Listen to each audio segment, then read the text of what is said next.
बिस्मिल्लाहिर्रहमानिर्रहीम। प्यारे दोस्तों, अस्सलाम वालेकुम। नॉवल कालिज कलियां और भंवरे की अगली किस्त शुरू करते हैं। करीन, जैसा कि आप जानते हैं, ये नॉवल लाहौर के उस दौर का है जब पाकिस्तान में मोबाइल फ़ोन सर्विस मौजूद नहीं थी। कायरीन की सहूलत के लिए अब इस नॉवल को यूट्यूब की शक्ल में पेश किया जाता है। उम्मीद है कमज़ोरियों के बावजूद आपको पसंद आएगा। इजाज यकदम चेहरे से कपड़ा उठाकर उठा और बढ़कर उसको गले से लगा लिया और फिर कहा, मुझे यकीन था मेरा दोस्त मेरा दिल नहीं दुखा सकता। तुमने मुझे जो सख्त अल्फाज कहे ये भी मोहब्बत और दोस्ती में कहे। मैं तुमसे नाराज़ नहीं हूँ, मगर तुम्हारी नसीहतें अपनी जगह और मेरी आदत अपनी जगह। बस मुझे तुम्हारी दोस्ती और प्यार अजीज़ है।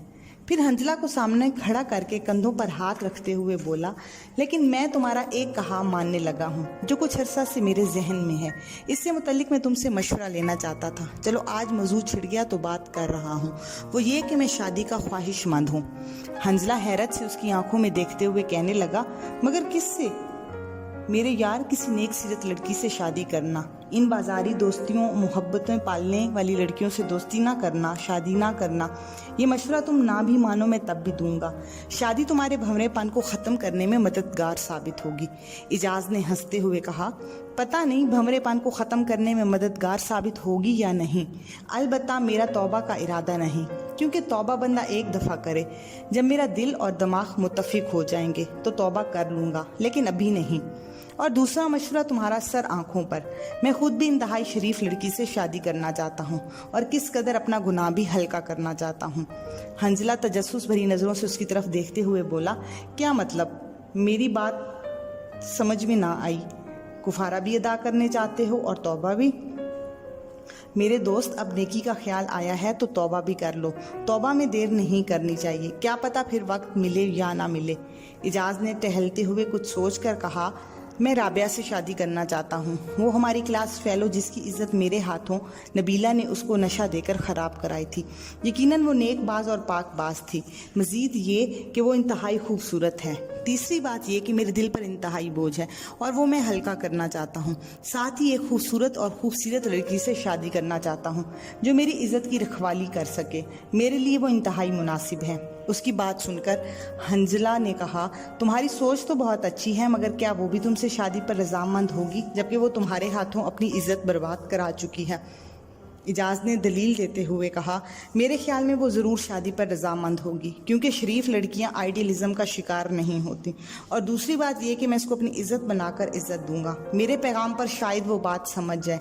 मैं इस पर एतबार भी करता हूँ और कुफारा भी अदा करना चाहता हूँ। तुम्हारा क्या ख्याल है, मेरी मदद करोगे? हंजला ने फ़ौरन कहा, ज़रूर, नेक काम में देर कैसी। आज ही कॉलेज रिकॉर्ड से एड्रेस मालूम करते हैं, पता नहीं बेचारी किस हाल में होगी। ये बातें करने के बाद वो कॉलेज की तरफ चल पड़े। क्लासों में जाने की बजाय उन्होंने ऑफिस जाकर दाखिला फार्मों से एड्रेस मालूम किया। चुनाचे शाम को हंजला इजाज़ की गाड़ी लेकर राबिया के घर की तरफ निकल पड़ा। उसका घर वहदत कॉलोनी में था। उसके घर वालों से बात करने के लिए हंजला ने एक कहानी तैयार कर ली।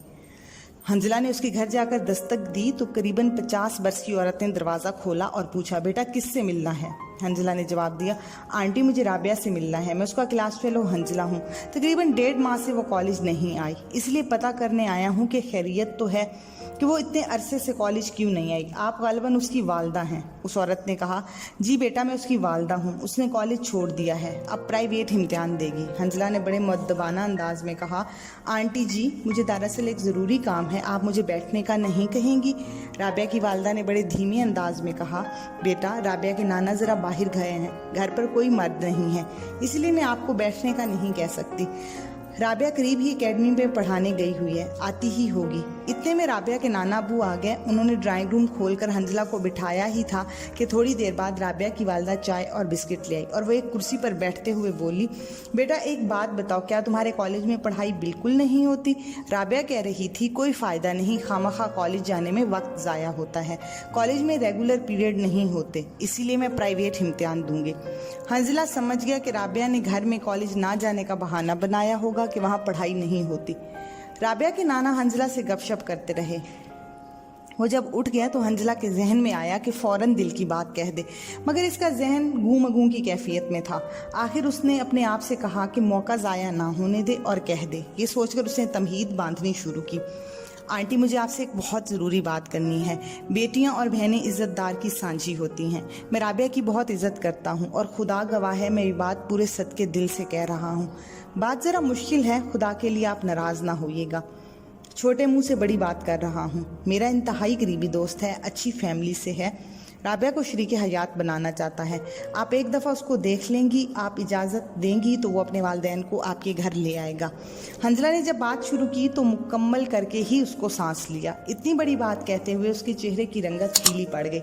राबिया की माँ उसके चेहरे पर नज़रें गाड़ते हुए बोली और उसका तासुरात पढ़ने की कोशिश भी की। गालबन उसकी बातों से सच्चाई का अंदाज़ा लगाने में मसरूफ़ थी, मगर हंजला बात करके नीचे देखने लगा। उसे नज़रें मिलाने की हिम्मत ना हुई।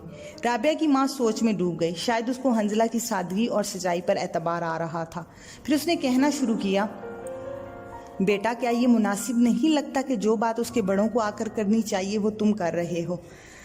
हंजला बर्फ को पिघलता देखकर बात बढ़ाते हुए बोला, आंटी, आप उसको देख लें, आप इजाज़त दें तो उसके वालिदैन भी हाजिर हो जाएंगे। राबिया की माँ ने शफकत भरे लहजे में कहा, पता नहीं बेटा क्यों मुझे तुम्हारी बातों में सच नज़र आ रहा है, फिर भी तुम मुझे फ़ोन करना, फिर बात होगी।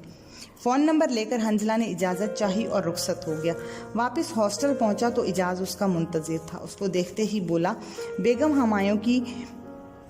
हमायों का 3 दफ़ा फ़ोन आया है, शायद कोई ज़रूरी बात है, तुम्हें फ़ोन करने से मना किया है। उसने कहा है कि वो ख़ुद तुम्हें फ़ोन करेंगी, शायद कोई एमरजेंसी है। अभी इजाज़ ने बात मुकम्मल ही की थी कि चौकीदार आ गया और कहा, हंजला का फ़ोन है। हंजला तेज़ कदमों से चलते हुए रिसीवर उठाया। दूसरी तरफ बेगम हमायों थी। उसने कहा, देखो बेटा, तालिब अकेला एक ऑपरेशन के लिए गया था, वो मारा गया, मगर मरते मरते वो बहुत ही अहम बंदों को पार कर गया। अब दुश्मन हरकत में आएंगे, इसीलिए एहतियातन मैं अपने घर से फ़ोन नहीं कर रही, क्योंकि तालिब भी हुमायूं साहब का शागिर्द रह चुका है। मैं गांव जा रही हूँ। तुमसे कोई अपनी तंजीम का बंदा फ़ोन पर बात करे तो अजनबी बन जाना, जब तक मैं खुद फ़ोन ना करूँ। तुम अपने ज़ाती कामों में मसरूफ़ रहो और हरगिज़ रब्ता करने की कोशिश ना करना। थोड़ी और गुफ्तगू के बाद उसने फ़ोन बंद कर दिया। हंजला कमरे में वापस आया। इजाज़ ने पूछा, खैरियत तो है, क्या कोई ख़ास बात है? उसने माकूल सा बहाना बनाकर इजाज़ को असल वजह ना बताई। बात बदलने के लिए राबिया की माँ से होने वाली गुफ्तगू सुना दी। इजाज़ पर उम्मीद हो गया। अगले दिन हंजला ने राबिया के घर फ़ोन किया तो उसकी वालदा ने 2 दिन बाद कॉल करने का वक्त दिया। 2 दिन बाद वह जब दोनों राबिया के घर की तरफ चले तो इजाज़ बहुत खुशी से चहक कर बातें कर रहा था। कुछ देर बाद वो वहाँ पर पहुँच गए। राबिया की वालदा ने उनको ड्राइंग रूम में बिठाया, जबकि राबिया के नाना करीबी मार्केट से कुछ सामान लेने गए हुए थे। इजाज़ चुप था जबकि हंजला बात कर रहा था। रस्मी गुफ्तगू के बाद जब हंजला ने इजाज़ के वालिद का नाम और मुल्तान के इलाके का ज़मींदार बताया तो राबिया की माँ के चेहरे पर हैरत के आसार नजर आए। उसने हंजला की बात कट कर कहा, तुम उन्हीं मलिक वकार का नाम बता रहे हो जो मुल्तान के करीब शेर शाह के इलाके में रहते हैं, जिनके वालिद का नाम मलिक गुलाम रसूल है? हंजला, जो इजाज़ के वालिद का नाम तो जानता था मगर दादा का नाम मालूम ना था, इजाज़ की तरफ सवालिया नज़रों से देखने लगा। इजाज़ ने इस बात में सर हिलाते हुए कहा, जी आंटी जी, आप सही समझी, मेरे दादा का नाम मलिक गुलाम रसूल ही है। उसकी पूरी बात होने के बाद राबिया की माँ का चेहरा गुस्से से लाल हो गया। वो गुस्से से कांपने लगी और कुर्सी से उठकर ऊंची आवाज़ में बोली, मैं तुम्हारे वालिद मलिक वकार बगैरत से कहती थी कि छुपकर शादी नहीं होती, ये ज़माने के सामने होती है। फिर भी उसने शादी करके चंद सालों बाद ही मुझे तलाक दे दी, बगैर किसी वजह के। मगर आज उसकी बगैरती सामने आ गई। उसका अपना ही बेटा अपनी बहन का रिश्ता मांगने आया है। फिर चलते हुए इजाज़ के करीब आई और कहने लगी, जाओ अपने बगैरत बाप